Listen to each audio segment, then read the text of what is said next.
दिल्ली की हर बेटी की शिक्षा और भविष्य की रक्षा अब दिल्ली सरकार करेगी।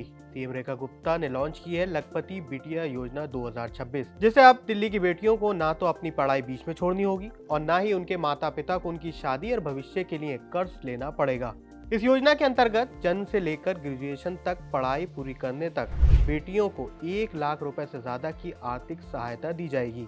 मेनली तो ये स्कीम पुरानी लाडली योजना का अपडेटेड वर्जन है। इसका मकसद है कि पैसों की तंगी की वजह से कोई भी बेटी स्कूल या कॉलेज ना छोड़ सके, उसकी पढ़ाई पूरी हो। इसी वजह से सरकार बेटी के नाम पर कुल 56,000 रुपए जमा करती है, तो ब्याज के साथ मिलकर और ये रकम बढ़कर बेटी के 18 से 21 साल के होने तक पूरे 1 लाख रुपए उसे मिल जाएंगे। ये पूरा अमाउंट कई किस्तों में मिलेगा। सबसे पहले इसको जानते हैं। तो पहले जन्म पर 11,000 रुपए दिए जाएंगे। उसके बाद जब दिल्ली की बेटी first grade, 6th grade, 9th और 12th क्लास में एडमिशन लेगी तो उसे हर बार 5,000 रुपए दिए जाएंगे। इसके साथ ही 10वीं का बोर्ड पास करने पर करीब 5,000 रुपए का रिवॉर्ड दिया जाएगा। फिर सरकार की मदद हायर एजुकेशन में भी जारी रहेगी। कॉलेज या फिर डिप्लोमा के दौरान 20,000 रुपए दिए जाएंगे ताकि यहाँ पर किसी भी दिल्ली की बेटी की पढ़ाई ना रुके और उसको अपना भविष्य बनाने का पूरा मौका मिले।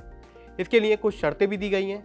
सबसे पहले तो बेटी का जन्म यानी जिस लड़की को एनरोल किया जाएगा उसका जन्म दिल्ली में हुआ हो, उसका परिवार पिछले 3 साल से दिल्ली में ही रह रहा हो, साथ ही फैमिली की ईयरली इनकम 1,20,000 से कम होनी चाहिए। सबसे जरूरी बात, बेटी की शादी 18 साल से पहले नहीं होना चाहिए, जो भारतीय नियम भी है। वहीं बता दें कि इस स्कीम की शुरुआत 1 अप्रैल 2026 से होनी जा रही है। इसमें आपको आवेदन पूरे तरीके से ऑनलाइन बेस्ड रहेगा। यहाँ पर आप एप्लीकेशन भर सकेंगे। ये पैसा सीधे बेटी के आधार लिंक बैंक अकाउंट में दिया जाएगा, यानी पूरे तरीके से डायरेक्ट बेनिफिट ट्रांसफर सीधे अकाउंट में किया जाएगा। अब किन डॉक्यूमेंट्स की यहाँ पर जरूरत पड़ सकती है? तो सबसे पहले आप जिस लड़की का यानी जिस बेटी का एनरोलमेंट कराने वाले हैं तो उस बेटी का जन्म प्रमाण पत्र होना चाहिए, माता पिता का आधार कार्ड होना चाहिए, दिल्ली का ही राशन कार्ड या फिर वोटर ID हो, साथ ही इनकम सर्टिफिकेट भी यहाँ पर आपको देना पड़ेगा। तो कुल मिलाकर दिल्ली सरकार की दिल्ली लखपति बिटिया योजना सिर्फ एक आर्थिक मदद नहीं है, बल्कि हमारी बहनों के सपने को उड़ान देने की एक कोशिश है। तो सरकार की इस योजना पर आपकी क्या राय है, हमें कमेंट सेक्शन में जरूर लिखें।